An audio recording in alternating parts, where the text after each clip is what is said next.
Good morning, good afternoon, and I guess good evening for those of you in the UK. I saw that there's some participants from the UK as well. Welcome, and thank you so much for joining us today. We have some great content for you about content, brought to you by one of our wonderful design and strategy partners, Eliance. And I think most of you have probably heard of them or worked with them in some capacity. Our guest today is Todd Urkel, who is the Chief Content Officer at Eliance. And he's actually helped more than 100 colleges and universities with their content, of course, with the intention to increase enrollment and advancement. So he has just a wealth of knowledge to share with you all. And of course, the topic of writing for the web can be tackled from a number of different angles. Today, Todd will focus on three aspects of creating successful web content. One, creating an effective user experience. Two, optimizing your content for search engines. And three, my personal favorite, compelling storytelling. And all three of those aspects are more critical than ever, because as I'm sure you know, colleges and universities are sort of combating the reality that more and more people are sort of questioning the value of higher education. So Todd will show you just how much of an impact web smart writing can have. And you can develop a strategic approach that better articulates the value proposition in a more effective way. So he will actually try to connect the decisions that we all make as we're editing the content on a page level with the larger strategic aims and aspirations of your organization in mind. So that's what we're going to be talking about today. Please know that the session will be recorded, and we will have a link for you that we'll share with you in the upcoming days. As far as budgeting your time, please budget about 45 minutes for Todd's presentation and about 15 minutes for Q&A. Feel free to type your questions into the chat box as we go. So with that, I'm turning it over to you, Todd. Thank you, Kat. It's really great to be here. It's really great to partner with all the good people from Hannon Hill. As you said, I think this topic is a good one. There's just greater and greater urgency in the conversations that we are having with higher ed clients, a recognition that coming out of the pandemic, everybody is even more focused on the bottom line, on revenue, on enrollment, on advancement, and on reputation. And so welcome, everybody. I appreciate you coming. We've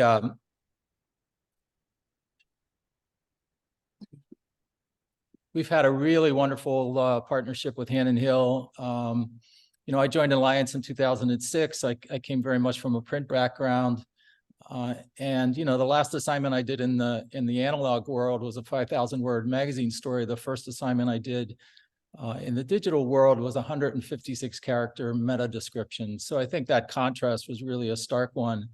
And I really, you know, sort of understood that I had entered a new world.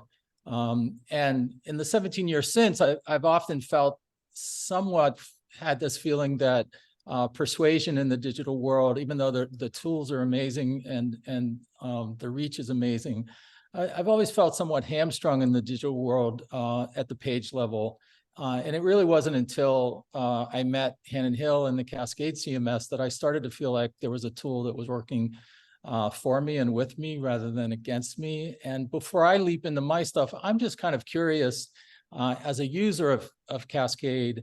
I'm curious how it got to where it's gotten to, because I'm curious, like, how did you get to a point where it really is facilitating persuasion? Because it's rare in that sense from our experience. Yeah, that's a good question, Todd. We really stay exceptionally close to our customers to make sure that we fully understand the different types of CMS users. So whether that's developers who are very technical, need a lot of flexibility, need to do a lot on the back end, or strategic marketing executives who want to control the brand, or non-technical content contributors or subject matter experts who have a lot of wonderful content and wonderful stories to share. And so our customer success team, our VP of product, and I have many conversations on an ongoing basis with all these types of users so that we can build the best tools to help our customers create better content and create it in a better way. And I think one of the big factors that makes Cascade so successful is that you can completely customize the user interface for those different types of users based on their comfort level with technology, but also based on their role. So as an example here, a non-technical contributor who can deliver those great stories and unique insights, they don't need to see things like design or display issues if they can't do anything about this, right? So we really want to keep them focused. We want to keep those content contributors focused on the content itself and really keep them engaged and on track in the CMS, because it's more important than ever to have that diversity of voice on your site, since higher education is looking to appeal to a wider demographic spectrum. So our focus with the CMS has been to let's make content contribution as simple as possible without forcing your content contributors to have to become designers and make those design decisions, because that could also create a branding challenge, to put it mildly. Thank you for your question, though. Sure. Yeah, the thing I notice as a non-technical user is large web projects really run on momentum. Yeah. What I notice is that the tool just allows, because so many people are involved in the way they need to be, I just find that the momentum persists, and that just means the world. So thank you. We're all aware of penetration, right? When it comes to digital marketing and communication, it's really breathtaking. There are a few things in the world that are as democratic as the smartphone or internet use or social media use. It's not completely accessible to everyone, but the numbers are just kind of staggering. But every day we try to sort of humble ourselves here at Alliance and remind ourselves that no matter how great the tool is, no matter how far we can take the message, we still have to make sure that communication is actually happening. Just because it's on a page does not mean that it's happening. And I think Shaw was really brilliant, 100 years ago when he offered this quote of saying, the single biggest problem with communication is the illusion that it has taken place. So we are constantly testing that, either through A/B testing or focus groups or other forms of testing. And the reason why we want to get it right is because there is just so much at stake. I had a long conversation with the college president last Friday. I had another one yesterday. So I really feel day by day, project by project, page by page, what's at stake. And if you really want to sort of get some data on that, just go to your browser and type in, "Is college worth it?" And this is what you get, right? You get 1,960,000,000 results. So clearly it's on people's mind, that simple question. Or you could go to something like Ngram Viewer and just type in a relatively benign term like college costs. Now, Ngram Viewer is only up to 2019, but you see those peaks, right? During times of economic distress in the early 90s, again, during the great economic crisis. And probably when we look at this again after this data is updated after the pandemic, we'll see another spike in people's interest. And if that's not enough, you just have to sort of read. This story came out last week in the New York Times, pretty dramatic headline, pretty dramatic graphic. And if you don't trust the New York Times, just click over to the Google News and you'll just see, story after story, 4 hours ago, 2 days ago, 1 hour ago, June 22nd, 4 days ago. So it's very much on people's minds. So I've been at this for a long time. I've been doing higher ed communication and marketing for 30 years, more than 100 colleges. I've been a staff person. I've been a freelancer. I've been in an agency as I am now. As Kat said, I'm going to try to very quickly in 45 minutes cover 3 areas. One is this idea of UX, which when I arrived at Alliance, I knew absolutely nothing about, and I'm still very much in kindergarten. The next idea is SEO, and the next idea is story. And I think what's been impressed upon me over time is just how related these things are. And I think the thing that ties them all together is the customer. I know we still find that some higher ed clients are even uncomfortable with us using the word customer. Sometimes we do it intentionally just to sort of provoke that conversation about what it means to sort of have a customer first perspective. I think it's everything. So if you want the one slide summary and you want to run out and meet somebody for lunch, here it is, right? UX is all about reducing friction. SEO is all about increasing content productivity. Story is all about raising the level of delight. In our experience, those three things translate pretty directly to enrollment, endowment, and reputation building. And ultimately prosperity. If there's one word that sort of we use as a rally cry, it's the idea of prosperity. And there's many dimensions to that. The biggest obstacle that I have found in all my time of doing this is that most people think in terms of speaking of the institution.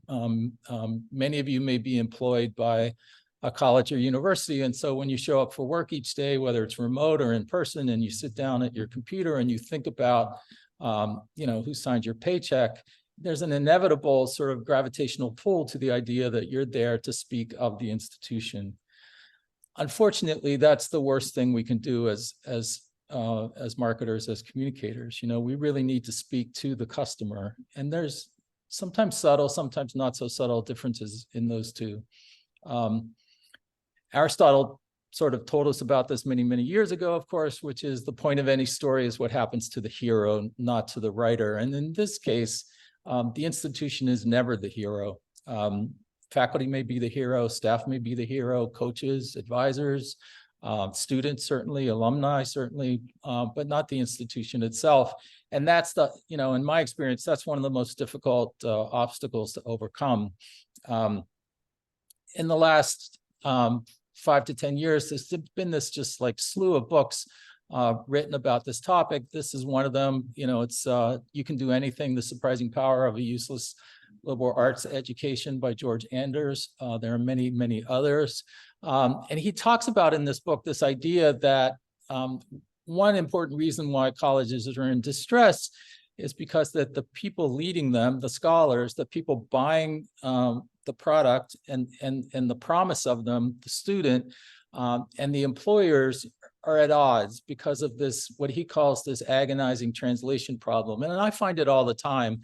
When we start engaging a new client, typically it'll be a liberal arts college, but the first thing I do is look at the philosophy program page and the economics program page. And for me, that's where I often find this agonizing translation problem, because that content typically is written in such a way that it could have been on that website, 50 years ago, if there was such a thing, or 100 years ago. There's no effort at sort of translating the value of those degrees and any other degree in a contemporary context. So I think that's kind of what we're all engaged in, is this great act of translation.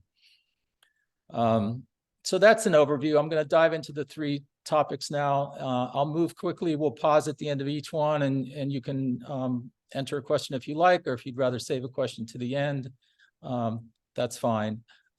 Again, I've had the great joy and privilege of working with these brilliant UX people whose education is vastly different from mine. Their training is vastly different from mine. And I've really learned one basic insight from them, which is that the more we can do at the user experience level, at the interactive design level, at the IA level to reduce friction, the better it is for the customer. A couple sort of basic tenets that UX people think about and talk about that I've learned from. One is this idea of situational awareness, continually asking the question, who is our audience and buyer? This idea of anticipatory guidance. What clear action are we trying to prompt on any given page, or in any given section of a page, in any given block of copy, in any given interaction? Voice. Asking yourself over and over again, is this the way you would speak to a friend? inclusiveness. Kat sort of referred to this in her opening. I think more and more prospects, customers are asking that basic question of, do I belong? Maybe in college generally, maybe in your college specifically, maybe in a particular program, maybe within a particular track within a particular program. But any chance you can take advantage of the signal that they do belong and why they belong is to your advantage. And then there's the sort of 30,000-foot question of brand. UX people are intimately involved in the question of, does this experience affirm what we want to affirm about this brand? And here's just a few examples. So these are all product examples, and you might think, well, why are you using product example? Because I think they have a lot to teach us as higher ed communicators.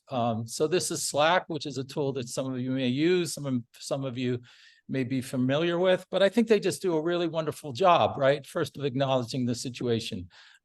Meet the new features, keeping teams connected in a work from anywhere world. They're very direct, simple, saying, yeah, we're all to one degree or another living in a work from anywhere world. Here's a tool that can help you do that. They explicitly use the second person you, speaking directly to the customer, not about Slack, but to the customer. And they're always trying to convert, a web page, a bit of copy, an interaction that does not have conversion in its mind is really, a lost opportunity. So there is always this sense that a sale is imminent, not some distant proposition, but imminent. Here's another example. This is a crypto tool called Kraken. Clear signal here, start with just $10. They understand their audience. These are not large investors. These are, millennial Gen X investors, new to investing, maybe new to crypto. Certainly we all are. So just, small but significant signals, signaling that they understand the audience. Here's another one, just defining something that needs to be defined, not assuming that any customer is coming to this page knowing what Bitcoin is. I think because higher ed has been around for, a century or more, we often assume a lot of things. We forget what it means to be a first generation family or prospect and the ways in which they need on-ramping. They need help across certain thresholds. They need definitions. They need explanations that are simple and clear and that are both visual and sort of combining words and pictures and interaction, which I think this page does nicely. There's urgency, if you want to get on with it, if you really want to get to your task completion, there's clear signals about how to do that. There's awareness of secondary buyers who might be here with a little more sophistication, might want to go deeper into the product offering. So again, small page, but a lot's getting done, and I think it's getting done pretty efficiently. And then just this little element, the way they graphically use the logo and take advantage of certain interactions to emphasize the brand. It's all of a piece, right? Really basic, really simple. If it were not for the UX people that I've come to know and the way they've educated me, I would have interacted with this with almost no consciousness whatsoever about what was going on. So how do we take that and apply it in a very different world in higher education? So this is a simple page that we created for the University of the Incarnate Word in San Antonio for their School of Osteopathic Medicine. And, it's just really basic, right?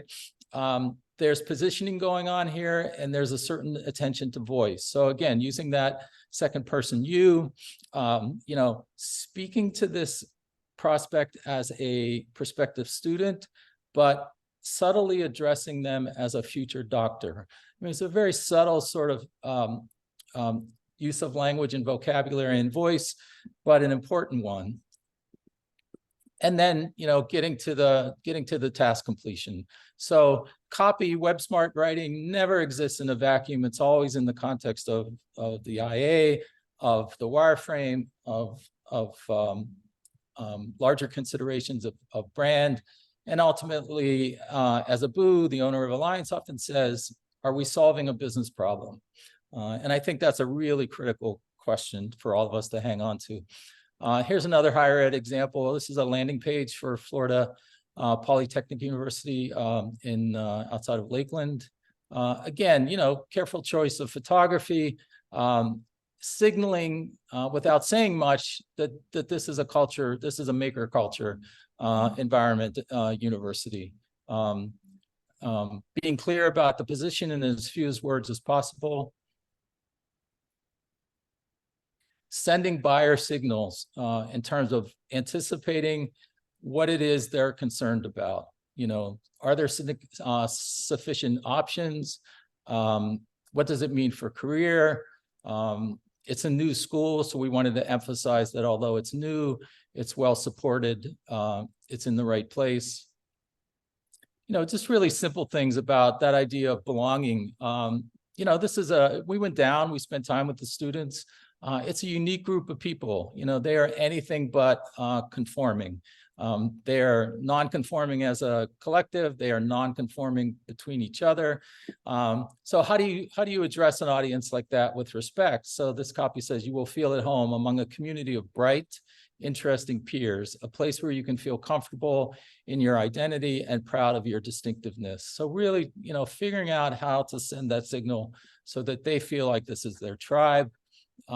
Acknowledging that for a lot of these people, college is not some, dreamy 4-year escape from reality. They really are pursuing a means to an end.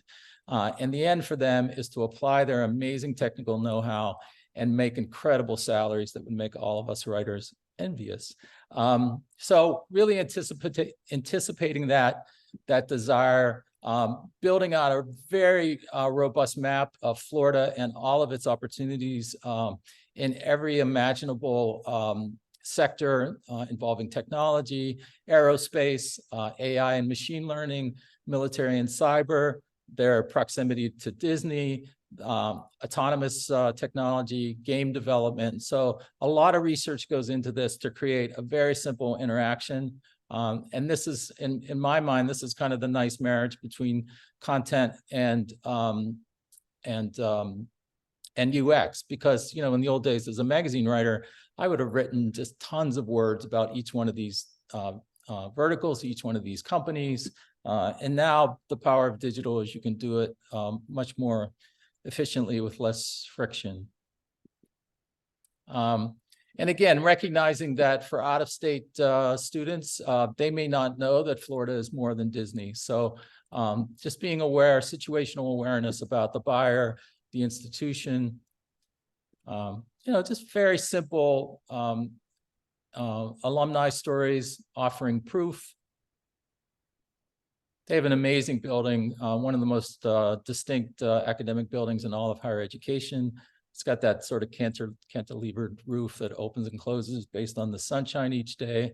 And really using, assets like the building, the photography, and the vocabulary to make the most of that experience. To boil all this down into some basic things that I continue to learn around UX, transparency yields confidence. A satisfied user is someone who will trust you. Clear guidance equals conversions. These may sound like so basic and rudimentary, but in higher ed, in the volume and speed with which we have to communicate about so many things, I think we just sometimes forget some of the basics. And I think UX is just a good way to sort of touch base with that. Plenty more to learn, many great resources out there. I just offer up this one that I found helpful, the idea of writing microcopy. There's really great stuff in this particular blog. Any questions about UX before we go on to SEO? Yeah, just out of curiosity, Todd, you very humbly mentioned that, UX was not your specialty. And so I was just curious, as you kind of indicated, in higher ed, traditionally, there are some tricky political waters to navigate, right? Sure. So when it comes to, not everybody can be an expert in messaging, information architecture, and design. So what kind of advice would you give to somebody who is trying to do what's best and let the experts handle what the experts need to handle, but then there's pressure from, you know, the more org chart driven hierarchy to do things in a different manner? Yeah, I mean, I think, you know, it was real easy for me to draw a diagonal white line through the institution. It only took me about, you know, half a second. Doing that in reality, I appreciate, is a much different proposition. And I think the single hardest thing is that colleges have, and I'm not sure the root of it, but colleges have this persistent desire, colleges and universities, to sort of display themselves online the way they are actually organized. Mm-hmm. And I think the biggest challenge for them is to recognize is that that's not necessarily what the buyer wants or needs. You know, I sometimes use the example that, I mean, we all log on to Amazon at one point in our day, week, month, year. And when we log on to Amazon, we have no expectation whatsoever that Amazon is going to tell us the logistics behind how it gets a truck to your front door the way it does, right? There's a whole system behind that. There's a whole group of people. If we were inside Amazon and we asked for the org chart, we could probably see how it's all organized. But that's not why we go to Amazon. You know, we go to Amazon to buy something. And that simple translation, it can be very difficult for higher ed leadership. And so I sympathize with anyone who's in that position. I know that, like with many of our clients, they use us as the heat wall, you know, because we can deliver the bad news and take whatever blowback is going to come. And, you know, for whatever reason, it's not legitimate, but they accept the word of an outside consultant sometimes more readily and easily than they do an internal person who may well know more than we do, but it's just the nature of consulting. You know, it's also true that the further you travel, the more respect you get. So when we go to California, people think we're geniuses. And when we knock on doors in our own backyard, people think, well, you're from our town. What could you possibly know? So, you know, human nature is irrational in that way. Thanks. Yeah. So let me keep going, and we'll get on to SEO, which is a much discussed but much misunderstood and I would say underused asset for all of us. Abu, the founder of Alliance, has a deep background in computer science. Has read dozens and dozens of books about the Google algorithm.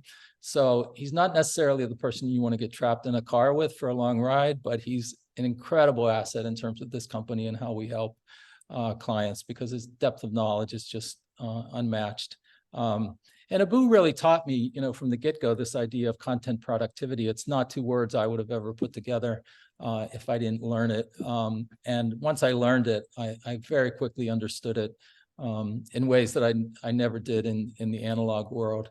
You know, so basically we're, you know, as people trying to launch successful programs, fill successful classes in terms of enrollment, run successful capital campaigns, increase third-party rankings, all the things we do, you know, I mean, you can kind of boil it down to two tools. One is an outbound, you know, paid advertising tool, and one is an inbound content leverage tool.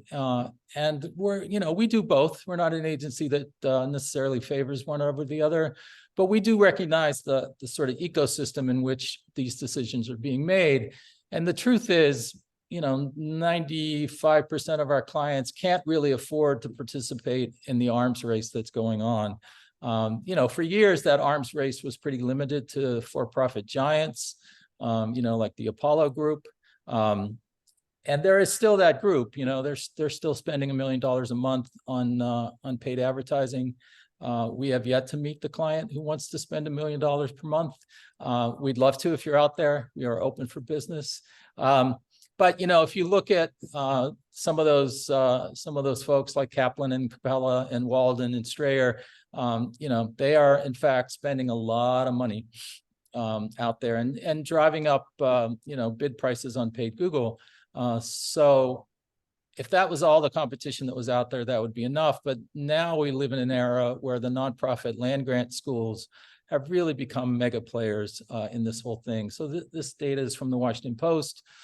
You know, schools like Purdue Global, Penn State, Northeastern, there are others here. Arizona State is a massive player. They are just spending considerable amount of money annually and in the long run. And again, you know, what we often offer to our clients is the opportunity to outsmart, because we are not going to outspend.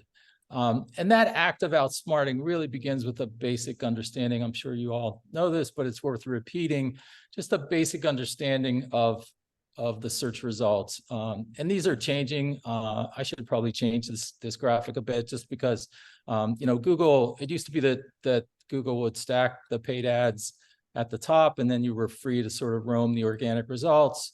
Now there's much more of kind of like a call and response going on on the Google results page in terms of paid ads, organic results, a few more paid ads, a few more organic results. But however Google serves them up, buyer behavior remains pretty consistent, which is the organic is just much more trusted. It wins 90% of the clicks. The paid is much more transactional, more 10% of the clicks.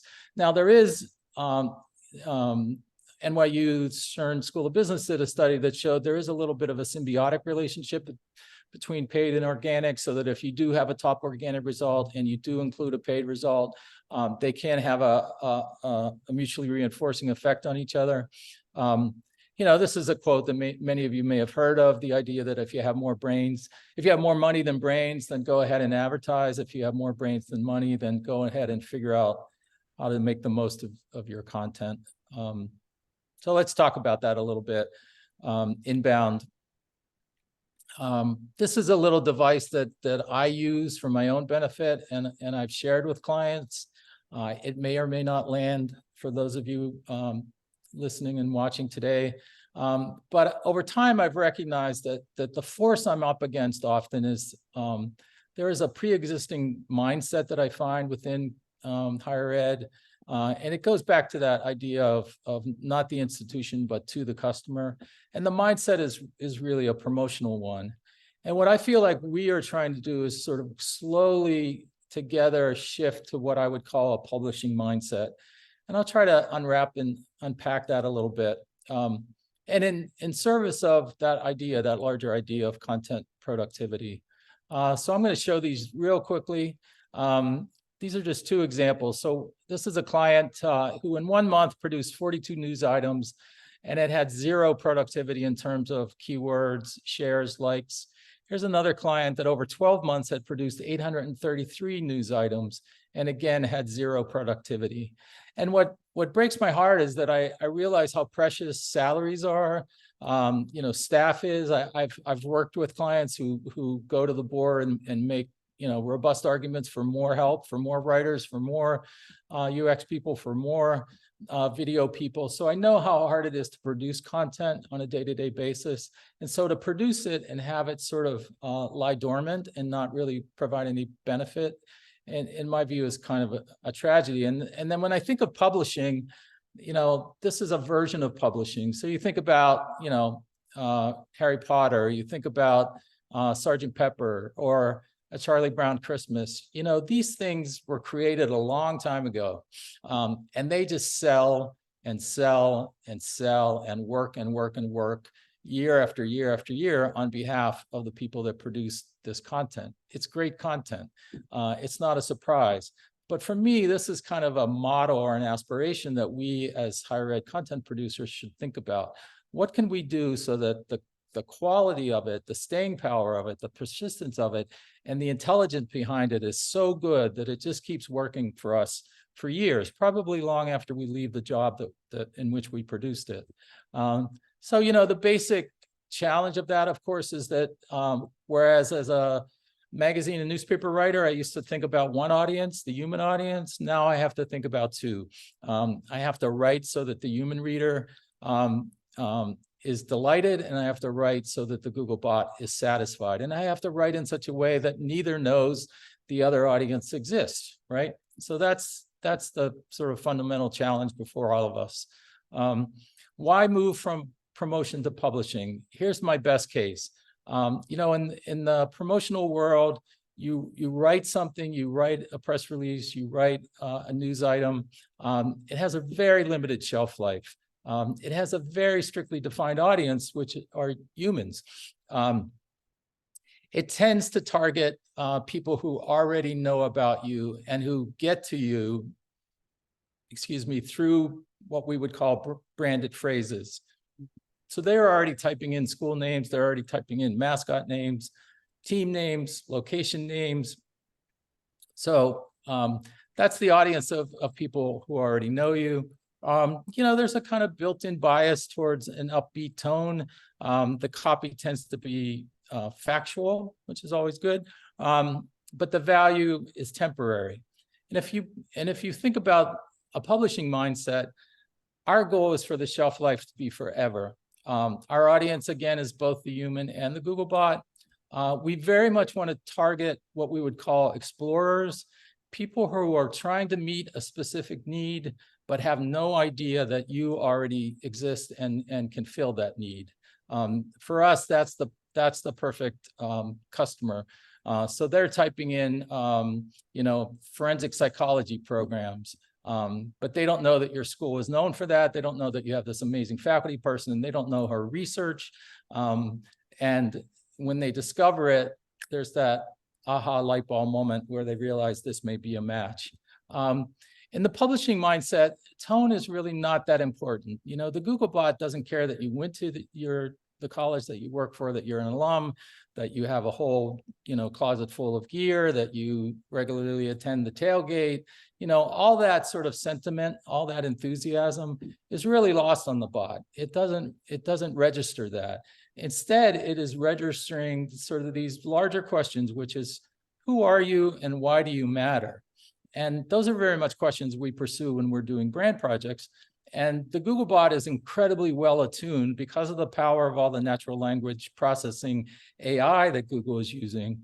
That bot is incredibly attuned to matching those answers to who are we and why do we matter to Google results. And so to take advantage of that aptitude is definitely in your favor.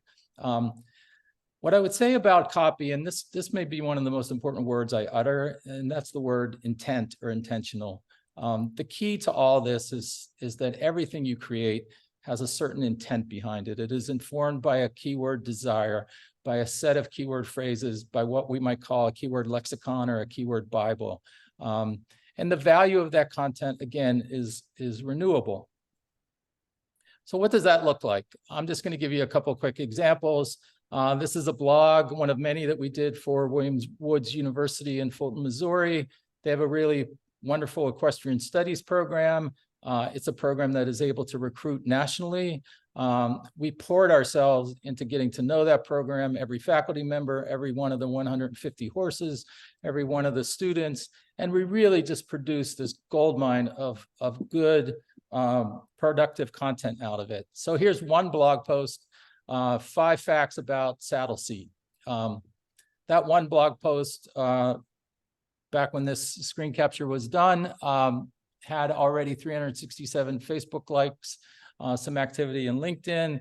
At that time, it had 1,600 blog visits. I'm sure that number is much larger now. So what does that mean? No one piece of content is going to change your destiny. But if this content is all strategically formulated, put into a smart editorial calendar, you know, sort of fed out to your audience in a drip, drip, drip way, you end up in this search field where someone is interested in learning about saddle seat. They don't know anything about William Woods. They have never been to Fulton, Missouri. But there we are among all the large associations, among the best equestrian programs in the country.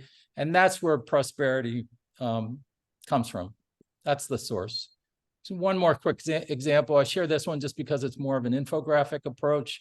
So sometimes words are enough, you know, with keyword understanding behind it. Infographics certainly help when they're designed beautifully. They communicate in a powerful, succinct way. And again, type in Health Administration Missouri. There are larger competitors there, like the state schools, the University of Missouri, but there we are, William Woods University, right in the neighborhood, right in the right neighborhood, ranking for phrases that we want to rank for. We think of this, and this was a Boo's idea and creation. You know, one day he said, you know, we've really just flipped the traditional higher ed funnel upside down. You know, the traditional funnel is to pour a lot of list buying at the top of the funnel, and wait for, sort of nurture those leads and wait for them to yield applicants, admits, and enrolls. And there's nothing wrong with that approach. I mean, some schools buy into it to different degrees than others, but offering this alternative gives schools another way to approach enrollment, which is to really think about content as the sort of inciting element, and think about in a highly networked world, the way that content starts to spread out to circles of influence that create right fit matches. William Woods actually got to the point where they suspended all their traditional search and they were relying purely on this inverted funnel. And that was really caused by the fact that content fueled significant growth in the website traffic. We had more than 50 page one Google positions for different programs. Their social media followers went up through the roof. And very important to them is that they knew they had to get out of the bounds of Missouri and start to increase the average parent income of their applicants in order to make ends meet. So again, we are solving business problems at the end of the day. Grad enrollment was greatly increased, and we were able to drive the cost per enrolled student down significantly. And that's what allowed them to make that switch. One other quick example, this is John Carroll University in Cleveland. We worked from the beginning with President Mikiak on a brand position. We sort of articulated that as a particular promise. The future will not surprise you, you will surprise the future. And then we started producing rich content, so we had a digital magazine and 2 blogs, one academic blog and one president's blog. This is from the digital magazine. Again, you'll see the number of shares. And then, when you typed in a non-branded phrase about student stock funds in Ohio, up comes this blog post and Noah Johnston. So again, one at a time. This is the academic blog. Just gives you a sense that, some blog posts perform better than others. It's the cumulative value of these posts over time. One of the programs that we paid particular attention to was sustainable supply chain. We did several posts from a student perspective, from a regional perspective, and then on the president's blog, we tackled the same subject along with many others. And there we were, number one for bachelor's in supply chain management, Ohio, along with many other related words and phrases. And then supply chain enrollment grew from 35 to more than 100 students. Not all that credit goes to the content, but some of it certainly does. And we ended up with page one Google results for more than 110 phrases across a bunch of different programs. Really supportive in terms of their desire to raise money. You'd be surprised how many donors are among that mix of people who don't really know you and are coming at the question of where can I put my money from a different perspective, which is, does your purpose align with my purpose? And when a donor meets you on that ground, that's a very fertile conversation for advancement professionals to have. Couple of quick examples. We got Duquesne University page one, number one for the term sustainable business for their sustainable MBA program. Their enrollment went up 3 times. Their GMAT scores went through the roof. And they got $1.3 million in new revenue. Most importantly to the faculty, they had a quality of student coming in that would allow the faculty to go out and get research money from industry. And that was really the lifeblood of that program. At CMU, they launched a new program in Masters of Product Management. Big price tag, $68,000. These people were being asked to leave an already pretty lucrative salary and come back to school for a year to get this upgrade in their skills. They went year one and really could not persuade the kind of people they wanted to into the program. So they agreed to sort of unleash the content, and we did in a really dramatic way. I'd love to tell you that whole story. But needless to say, this is just a sample of where we got on Page One Google for non-branded phrases, for both their webpage, their blog, their YouTube content.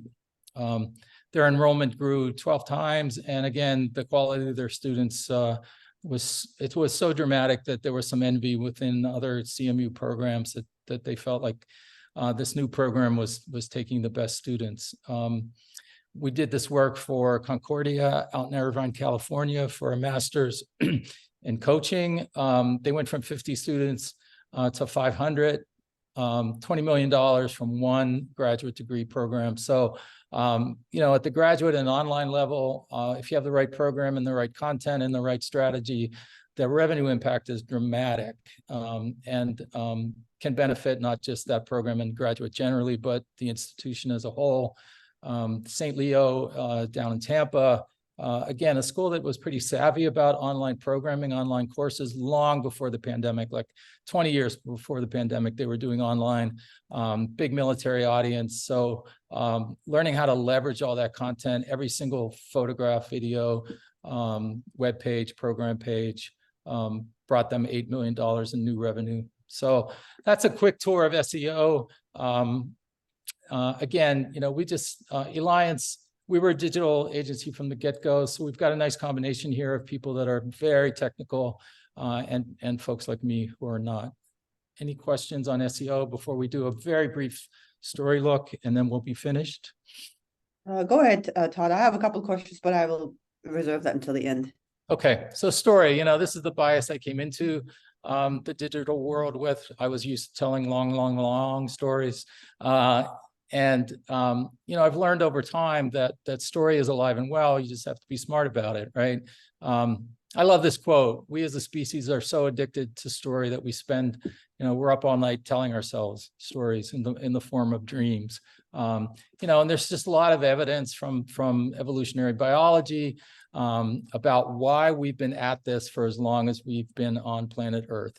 The Harvard Business Review did this great story about what happens when you put humans in an MRI machine. You can read them copy until they fall asleep. Nothing happens in the brain. You read them a simple story and the brain lights up like crazy. So there's primal reasons behind all of this. Many of us have been trained to write in the inverted pyramid, the elements of a news lead. And then if you think about the parts of a story, which are really three basic parts, right? Character, setting, and plot. What I've tried to encourage our clients to do is think about the ways in which you can marry these two forces together. You can take those basic story elements and align them with the elements of the pyramid and come out with a better product that you can light up your reader's brain, your alum's brain, by just being a little bit mindful of character and setting plot as you go about your work. Again, Aristotle reminded us that plot is really the essence of a story. The question is, and then what? That's what keeps us engaged in stories. That's why we watch television, go to the movies, listen to podcasts, fall in love with true crime. We want to know, and then what? And that can really be mapped. There's a simple mapping to this. There are many variations on this, but if we bring this basic structure, this basic narrative arc to anything we've been assigned to do, maybe we can introduce elements of story that otherwise might not exist, and we'll find a different result. And if you think that takes a lot of time and effort, I would encourage you to just go to YouTube later or tomorrow, whenever, and just type in Boston College Library, and you'll see this amazing video that they did. It's 60 seconds, it's 1 minute. It's a time-lapse video. There's not a single word attached to it, and it has character, setting, plot. It has a beginning, a middle, and an end, and it's incredibly powerful and persuasive. So if we put our minds to it, we can do this without burdening the reader.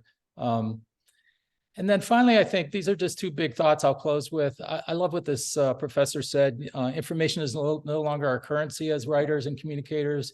what we have to offer the world is meaning. And I think that's true. You know, nothing you put on your website or on your social media or in your blogs is ever going to beat, a primary news producer to the punch. You're not going to, you're not going to deliver the news. We know everything we need to know.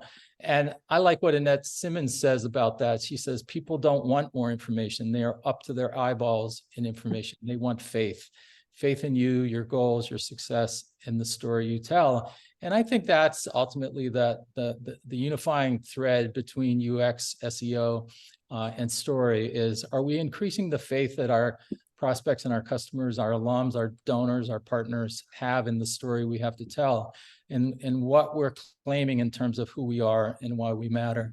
So these are folks we worked with. We are full service agency, and you can find us. I'm on LinkedIn. You can find us at alliance.com. I appreciate your attention. I hope that content was valuable. Thank you so much, Todd. This was all very interesting, and I hope everybody got a lot out of this. I'm sure they did. Just a couple of questions here as we close out. You know, one of the things that you mentioned, or that became very apparent, is that there are really no shortcuts or hacks when it comes to creating quality content, right? So sometimes you have to get to know the 150 horses.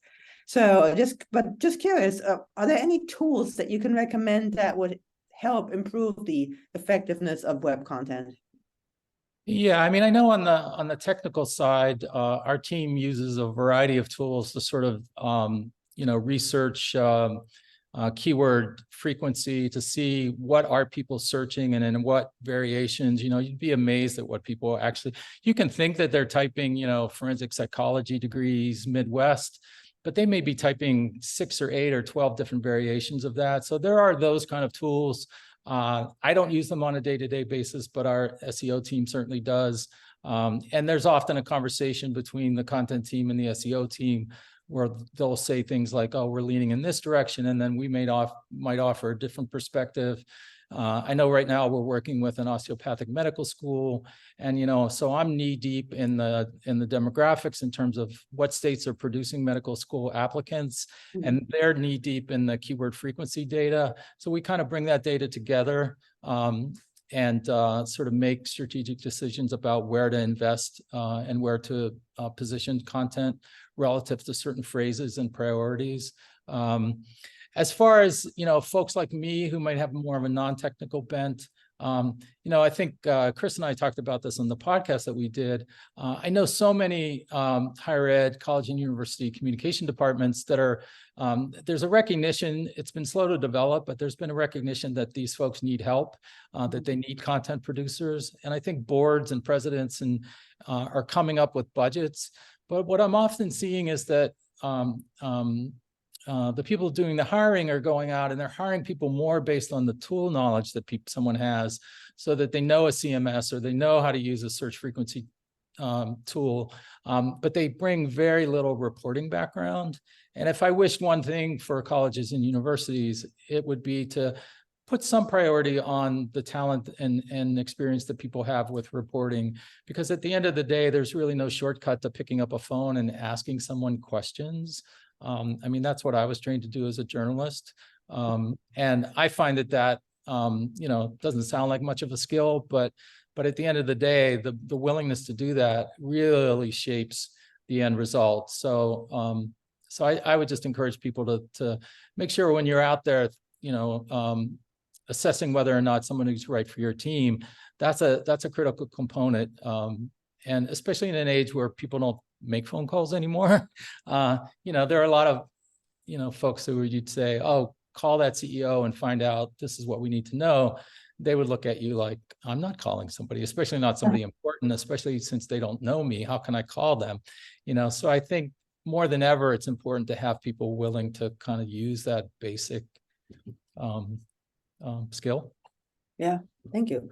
Another question that came to mind was, obviously, most organizations, they won't have the capacity to, work with organizations like you on a daily basis, right? But there's still a need to create authentic, content that shows that diversity of voice. So as they are opening up, more content, more stories from content contributors, have you found an effective way to essentially educate subject matter experts or content contributors on how to achieve more effective writing for the web? Yeah, absolutely. I mean, I do a fair amount of training with large university teams. But the example I would share with you is St. Norbert College in Green Bay, Wisconsin. I thought they were just the sort of model client, in the sense that they really came to us and said, we want to learn how to do this. And they brought the full force of all their teams: enrollment, marketing, communication, magazine, president's office, and we really did a deep dive to really, so they're a Norbertine college. They're the only one in the world that's a Norbertine college. And we really went into a deep dive of sort of understanding what the Norbertine charism meant, and really came to an agreement about what that voice would be and what that vocabulary would be. And, they relied on us to kind of to create a bunch of seed content so that the web pages and the other channels would be filled up. But then they did just a wonderful job of taking that model that we presented and built and improving on it. They took it seriously. And, I think that's the ideal situation, is that, we can offer that initial boost, that initial injection of productive content, and then folks can learn how to do that on their own. And then, sometimes there's an ongoing, like with John Carroll, there was a division of labor where we would do some, they would do some. So, there's never enough content to go around. It's labor intensive. We might think AI is going to make all that go away, but I have my doubts, at least in the near term. So yeah, there's a lot of ways that we engage with clients so that they can make the shift. I mean, the important thing is to get the strategic buy-in, to get out of that promotional mindset into a publishing mindset. Once you have the buy-in, you can go at it at your own pace with your own goals in mind. But to remain in that mindset where you're producing content that has zero productivity, you might be able to walk into a board meeting and say, hey, we published 833 press releases, and they may not know enough to ask the follow-up question, but that something's missing. Every day I read a story about a college that's either closing or shutting down departments and programs. And so, I mean, I think Alliance is in this for the right reason. We believe in the mission of higher education, and we want to see our clients thrive and flourish. And that's why we do it. Yeah, wonderful. Thank you so much, Todd. Thank you so much for this thoughtful presentation. If you want to go back to the slide that has your contact information as we're closing out, if you all want to get in touch with Todd, have any questions, or want to get in touch with eAlliance, feel free to reach out.